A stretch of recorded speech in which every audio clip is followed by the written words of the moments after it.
മുംബൈയിലെ ബാന്ദ്ര കുർള കോംപ്ലക്സ് ഗ്രൗണ്ടിൽ പതിവ് പോലെ രോഹിത് ശർമ്മയും യശസ്വി ജയ്സ്വാളും ഒന്നിച്ചിറങ്ങി ഇന്നിംഗ്സ് ഓപ്പൺ ചെയ്തു. ഇന്ത്യയുടെ നിലക്കുപ്പായത്തിലല്ല, രഞ്ജി ട്രോഫിയിൽ മുംബൈക്കായി.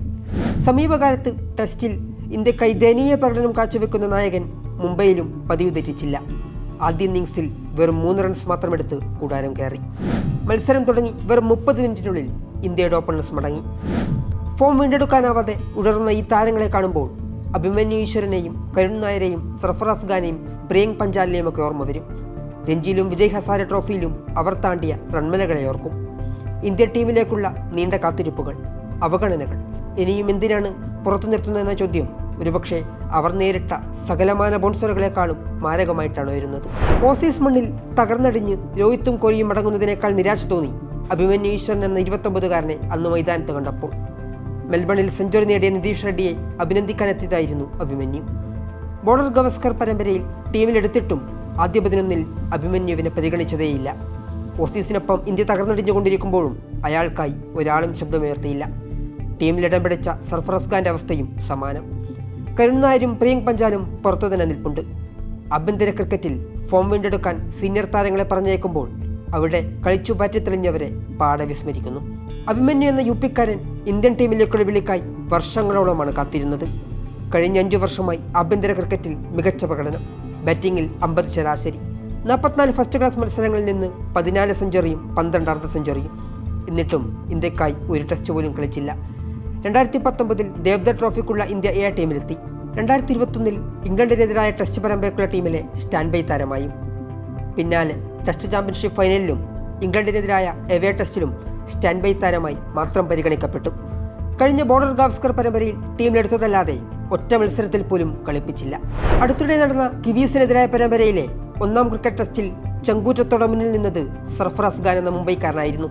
ആദ്യ ഇന്നിംഗ്സിൽ വെറും 46 റൺസിന് കൂടാരം കയറിയപ്പോൾ ഒരു ഇന്നിംഗ്സ് തോൽവി മുന്നിൽ കണ്ടിരുന്നു ഇന്ത്യൻ ആരാധകർ. ന്യൂസിലാൻഡ് കെട്ടിപ്പൊക്കിയ റൺമേല താണ്ടാനാവാതെ 2-ാം ഇന്നിംഗ്സിൽ മടങ്ങേണ്ടി വന്നേക്കാമെന്ന ആശങ്കയും. എന്നാൽ ചിന്നസ്വാമി സ്റ്റേഡിയത്തിൽ പൊരുതാനുറച്ച് ബാറ്റിംഗിനിറങ്ങിയ ഇന്ത്യൻ ഇന്നിംഗ്സിനെ അക്ഷരാർത്ഥത്തിൽ നിറം പിടിപ്പിച്ചത് കരിയറിലെ 5 ടെസ്റ്റ് പോലും തികച്ചിട്ടില്ലാത്ത ആ 26-കാരനായിരുന്നു. കിവീസിന്റെ ബൗളിംഗ് അറ്റാക്കിനെ തെല്ലും കൂസാതെ നേരിട്ട സർഫറാസ് ഖാന്റെ ഇന്നിംഗ്സാണ് ഇന്ത്യക്ക് ജീവൻ പകർന്നത്. കരിയറിൽ ഉടനീളം നേരിടേണ്ടി വന്ന അവഗണനകൾക്കുള്ള മറുപടി കൂടിയായിരുന്നു ചിന്നസ്വാമിയിലെ ആ 150 runs. Harris school inter school ടൂർണമെന്റിൽ ഏറ്റവും ഉയർന്ന വ്യക്തിഗത സ്കോർ എന്ന സച്ചിന്റെ റെക്കോർഡ് മറികടന്നാണ് സർഫറാസിന്റെ കരിയർ തുടങ്ങുന്നത്, അതും 12-ാം വയസ്സിൽ. പിന്നാലെ ഫസ്റ്റ് ക്ലാസ് ക്രിക്കറ്റിലും ഇന്ത്യൻ അണ്ടർ ടീമിനായി വിവിധ ടൂർണമെന്റുകളിലും രഞ്ജിയിലും മികവ് തുടർന്നു.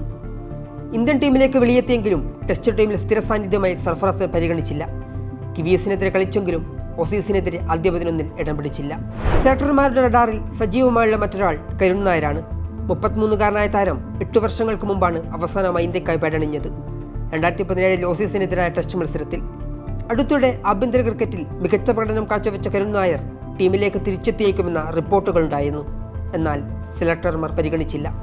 വിജയ് ഹസാരെ ട്രോഫിയിൽ 8 ഇന്നിംഗ്സുകളിൽ നിന്നായി 779 റൺസാണ് കരുൺ നായർ അടിച്ചെടുത്തത്. ടെസ്റ്റിൽ 6 മത്സരങ്ങളിൽ മാത്രമേ ഇന്ത്യക്കായി കളിച്ചിട്ടുള്ളൂവെങ്കിലും 62.33 ബാറ്റിംഗ് ശരാശരിയുണ്ട്. വീരേന്ദർ സെവാഗിന് ശേഷം ടെസ്റ്റ് ക്രിക്കറ്റിൽ ഇന്ത്യക്കായി ട്രിപ്പിൾ സെഞ്ചുറി നേടിയ ഒരേയൊരു താരമാണ് മലയാളി വേരുകളുള്ള കരുൺ നായർ. ഇംഗ്ലണ്ടിനെതിരെ ചെപ്പോക്കിലാണ് താരം ട്രിപ്പിൾ സെഞ്ചുറി തികച്ചത്. പിന്നീട് താരത്തിന് കാര്യമായി ടീമിലേക്ക് അവസരം ലഭിച്ചില്ല. ടീമിൽ പരിഗണിക്കപ്പെടാതിരുന്ന സമയത്ത് കരുൺ നായർ അന്ന് എക്സിൽ ഇങ്ങനെ കുറിച്ചു: പ്രിയപ്പെട്ട ക്രിക്കറ്റ്, എനിക്ക് ഒരവസരം കൂടി നൽകൂ. രോഹിത്തും കോഹ്ലിയും ഉൾപ്പെടെ മുതിർന്ന താരങ്ങൾക്കെതിരെ വൻ വിമർശനങ്ങൾ ഉയരുന്ന പശ്ചാത്തലത്തിൽ റെഡ് ബോൾ ക്രിക്കറ്റിലേക്ക് താരം മടങ്ങിയെത്തുമെന്ന് ആശിക്കാനേ കഴിയും. പ്രിയങ്ക് പഞ്ചാൽ എന്ന അഹമ്മദാബാദുകാരനും ഇന്ത്യൻ ടീമിൽ ഒരിടം മോഹിക്കാൻ തുടങ്ങിയിട്ട് വർഷങ്ങളായി. ഫസ്റ്റ് ക്ലാസ് ക്രിക്കറ്റിൽ 28 സെഞ്ചുറികൾ, 34 അർദ്ധ സെഞ്ചുറികൾ. ആഭ്യന്തര ക്രിക്കറ്റിൽ കുതിച്ചുയർന്നുകൊണ്ടിരിക്കുമ്പോഴും സെലക്ടർമാരുടെ റഡാറിൽ പോലും അയാളില്ല. റൺസ് നേടാനല്ലേ തനിക്ക് സാധിക്കൂ എന്ന് മാത്രം പറഞ്ഞു വെക്കുന്നു അയാൾ. ഷെൽഡൻ ജാക്സൺ, ജലജ് സക്സീന, ബാബ അപർജിത്ത്, അനുസ്തൂബ് മജുംദാർ എന്നിങ്ങനെ പട്ടിക നീളുന്നു. ആഭ്യന്തര ക്രിക്കറ്റിൽ തിളങ്ങിയിട്ടും സ്ഥിരമായി തഴയപ്പെടുന്നവർ, ടീമിലെടുത്തിട്ടും അവസരം കിട്ടാത്തവർ. ഈ നിലപാട് തിരുത്തിയേ മതിയാവും. പരിമിത ഓവർ ക്രിക്കറ്റിന്റെ ശൈലിയും സ്വഭാവവുമല്ല റെഡ് ബോൾ ക്രിക്കറ്റിന്. ദിവസങ്ങളോളം ക്ഷമയോടെ പ്രതിരോധിക്കേണ്ടി വരും. പിച്ചും പന്തും കാലാവസ്ഥയുമെല്ലാം നിർണായകമായി സ്വാധീനിക്കും. അവിടെ പിടിച്ചു നിൽക്കുക എന്നത് മറ്റേതൊരു ഫോർമാറ്റിനേക്കാളും പ്രയാസകരമാണ്. പതറി നിൽക്കുന്ന സീനിയർ താരങ്ങൾ ഇനിയെങ്കിലും വഴിമാറി കൊടുക്കേണ്ടതുണ്ട്. ആഭ്യന്തര ക്രിക്കറ്റിൽ മികച്ചു നിൽക്കുന്നവരെ ഇനിയും അവഗണിക്കരുത്. അത് നീതിയുമല്ല. ബുംറയെ റിവേഴ്സ് സ്കൂപ്പ് ചെയ്യുന്ന സാം കോൺസ്റ്റാസിനെ കാണുമ്പോഴെങ്കിലും ഒന്നിരുത്തി ചിന്തിക്കേണ്ടതാണ് സെലക്ടർമാർ.